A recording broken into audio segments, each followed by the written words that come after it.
Lesson 12, like a bat out of hell. Welcome to Lesson 12, like a bat out of hell. In this lesson, Joe Randall and Laurel Jessup are talking to a police officer about a car accident they were just in.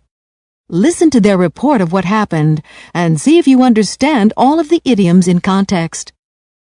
So, I see we got a little fender bender here. You can say that again. Can you tell me what happened? Well, we were coming out of the toll booths, and this guy comes barreling out behind Mrs. Jessup here. I noticed he had been riding her tail for miles. Yeah, I have to admit I was rubbernecking a little at the other accident, the one that happened right in front of the toll booths. And the other guy wasn't expecting it, or he didn't like it. He sped up to go around Mrs. Jessup, and then he tried to pull in front of her to cut her off. He ended up sideswiping Mrs. Jessup.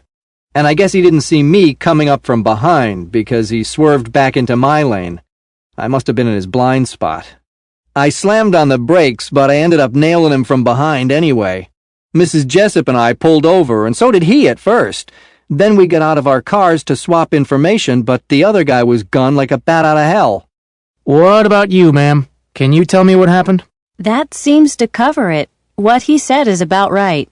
So, you're both telling me this was a hit and run. Did either of you manage to get his license plate number?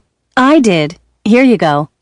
Well, lucky for you, Mr. Randall, because you might have been charged for damages to this guy's car. But because he took off from the scene of the accident, you won't be held responsible. Well, that's a relief. I thought I was looking at a lawsuit.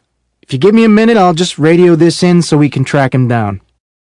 When you get him, I won't have any problems giving him a piece of my mind. And I won't lose any sleep over taking him to the cleaners for my car. It was brand new. Well, I wouldn't count my chickens before they hatch, Mrs. Jessup. If you expect compensation, you might be barking up the wrong tree. In many of these cases, the perpetrators run because they're usually caught up in other illegal dealings or because they don't have insurance. Fantastic. He could have totaled my car. Well, at least no one is hurt. It could have been a lot worse. You two sit tight for a moment, and I'll have you right out of here and back on the road in no time.